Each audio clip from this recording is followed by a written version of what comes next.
All right, welcome back in. It's another Gold Jacket Thursday. Can't wait to talk to this guy. Won back-to-back national titles at Alabama, was drafted in the second round in '80, and became the starting center and captain of the Miami Dolphins. Started in 3 AFC championship games, 2 Super Bowls, a member of the 1980s All-Decade team, and by the way, also the NFL's all-time 100 team. And I remember as his presenter, Don Shula, the legend, said he always wanted to be the center, but never wanted to be the center of attention. His actions spoke louder than his words. Class of '98 into pro football heaven in Canton. We welcome back to Ohio the Hall of Famer Dwight Stephenson. Big D, welcome back. Hey, thanks a lot, and always happy to be back in Canton, Ohio. Let's take a walk down memory lane. You choose Alabama, and I wanted to ask you about Bear Bryant, because you get there, and he had been there a while. A legend in his own right. Did he make you feel you were good enough, or did you feel you had to prove something to him when you got there? Well, no, he came, he welcomed us, he sat us all down in the room and whatnot, and talked to us and told us that make sure you write your mamas and papas. I can remember him saying that and that sort of thing. And then we went to work. I'm gonna tell you now, we enjoyed the whole atmosphere there at the University of Alabama. It wasn't necessarily easy, but it was great. I mean, great experience. It was the right thing. I feel at the right time. We understood what work was, and we enjoyed it. He cared about you getting your school work done, and then football. When you went, it was more old school, right? It was you dealt with stuff, you hung in there, and I'm not saying this era is wrong. Kids have to go places where they can be successful, but it is a different era. Your thoughts weren't, hey, I can get out of here and go play for somebody else. You wanted to stick it out. Now they don't have to. What's your take on this era? I don't like the fact that a guy can pretty much say, you know what, you yelled at me or things, I don't like this, and they can jump up and lead. But I do like the fact that back in my day, we didn't. We couldn't just jump up and lead, and we had to push through adversity. And we did it as a team. We did it as individuals and stuff. And I'm glad I did it. So you played for Bear Bryant at Alabama. Yep. Then you get drafted by the Miami Dolphins, and there's Don Shula. So going from Bear Bryant to Don Shula, talk about the differences between the coaches or maybe the similarities between the two. I think that, like I said, the differences, I don't think that there were many. I think that Coach Shula was dealing with men that had families and stuff like that, that some of them might have been some of the close to his age, a little bit, not that much younger than he was. But at Coach Bryant, he was dealing with boys. I mean, we were 18, 22-year-old kids. And, we were told if he said something, it was absolute. And he was no question. He was the coach, okay? He was in charge. He was ultimately the one that was responsible and accepted that, and that was great. And then when Coach Shula was there, same thing. He was the coach. You're going to have some differences, but the coach is the coach. And they all made decisions. They were, and those guys, both of those guys, made us both better as people. I think as individuals, we grew there as individuals, and then we became better people. And probably a lot of us practiced some of the same things that those guys taught us when we were coming up. He's Dwight Stephenson, the center for the Miami Dolphins, All-Pro 5 times, 5 Pro Bowls, 8 seasons.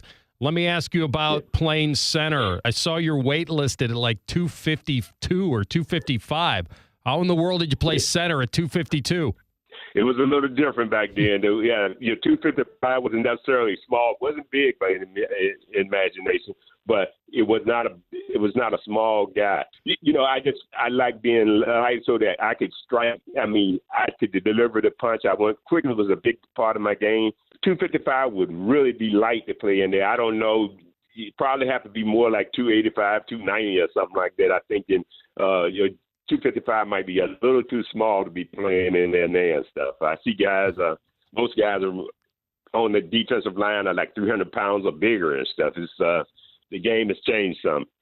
Talk about the city of Miami, right? Because we see it in movies and celebrities are always popping up in the city of Miami. Like, any fun stories just about the nightlife in Miami or teammates going out in Miami? Like, what is it like to really be down there in the 305, a city that's talked about so much?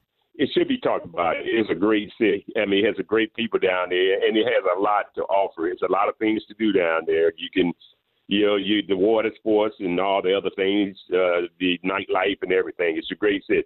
One of the things you have to do is you have to be careful as players, and don't get caught up in that. I mean, I know some guys come down there and they did get caught up in that and stuff. Before they know it, I mean, they kind of alter their life a little bit and stuff. But some of it's there, but that's not really going to help you be successful. I've never left the place. I've been there now like 45 years and stuff. I moved there. I raised my family there. My wife and I were still married and everybody. So it's a great place to raise a family and be in business. That's what I'm doing now. I'm in the construction business. So I'm still in South Florida. How'd you handle cold weather games? That was a challenge. And but you go there and you just kind of got to ignore the elements. And, you get out there. We played New England Patriots in that snowplow game, and it was probably like 16, 20 degrees. I mean, it snowed, something didn't stop. But, and we caught some cold games in some cities in like New York and stuff. But it's just something that you got to ignore the elements. And then when I'm the center, we didn't have gloves necessarily back then and stuff like that. So I had to learn how to keep my hand warm so I could snap the ball. But now these guys have gloves and the special gloves that tacky and all that so they can handle the football without a problem.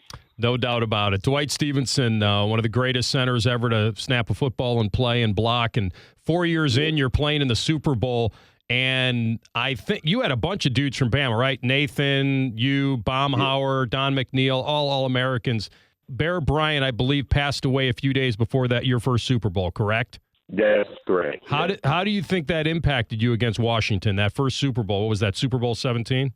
That was the first Super Bowl that I played in and stuff. And we were flying out. We had flown to California, got off the plane. As soon as we got off the plane, they got word to us that Coach Bryant had passed and stuff. It was a shock. Myself and I'm sure Don McNeil as well as Tony Nathan, Bob Baumhauer, we were all surprised and stuff.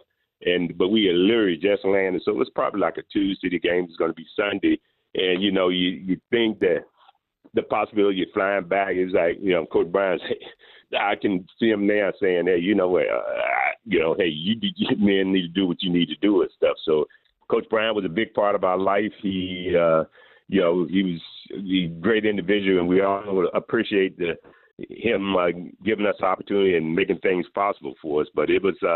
We got out there and it was kind of like try to take care of business, and we just that game we just didn't get it done. I mean, the Washington Redskins first half I felt as though we did pretty good. The second half we didn't get much done. Yeah, 2 years later you're back against Joe Montana and the Niners, and you had to play that in Stanford. So I don't think you scored in the second half. Those are a couple of tough Super Bowls, but I do remember the following year.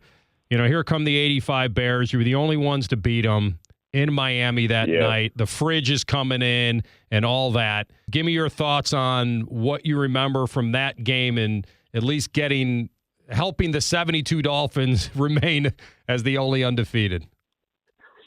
You said the important thing, but one of the things, yes, the victory is absolutely important. But the thing that you mentioned there, it happened. The 72 Dolphins remained the only undefeated team, but something that was special. I tell you, it was very rewarding to look on the sideline at the end of the game or whatever stuff, and you see Larry Little, Larry Zonk, Jim Kick, and all the 72 team over there cheering us on, and that was really special. And we felt as though we kind of protected what was special to the Miami Dolphins. That is the only undefeated team that played in the National Football League there. So that was great. Incredible. Dwight Stephenson, what a career. Can you tell me a little quick story about how you broke Dan Marino's finger? I had heard that. You're a quarterback. You broke his finger. How'd that happen? Timing is very, very important. So, and Dan usually gets in a rhythm, and he changed his rhythm a little bit, and I snapped the ball early.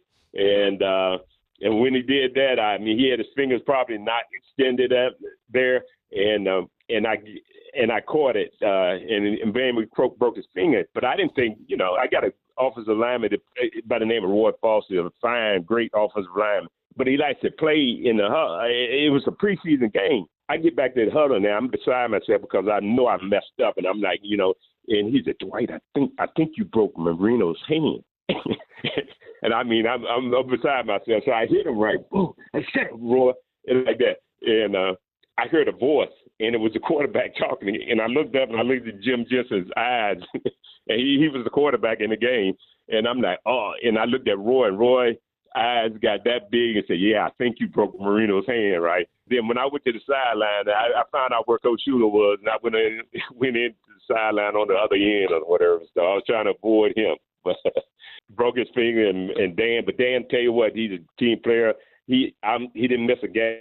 I think he might not play that next game, but we went into the regular season and stuff, and he put a little splint on that finger and never even got noticed and broke all kinds of records. He's just a hell of a Dan Marino, the best teammate, one of the best teammates I ever had, no question. Incredible. And I'm sure he speaks the same of you. NFL's all-timer, 100 team, Dwight Stephenson, Hall of Famer at the Hall tomorrow, 12 to 12:30, 11:30 to noon Saturday. And as I like to say, you can't miss him. He'll be the guy in the gold jacket. Dwight, soak it up, my man. Be well and continued success. Thank you for the visit. I appreciate it. Take care now. Bye now.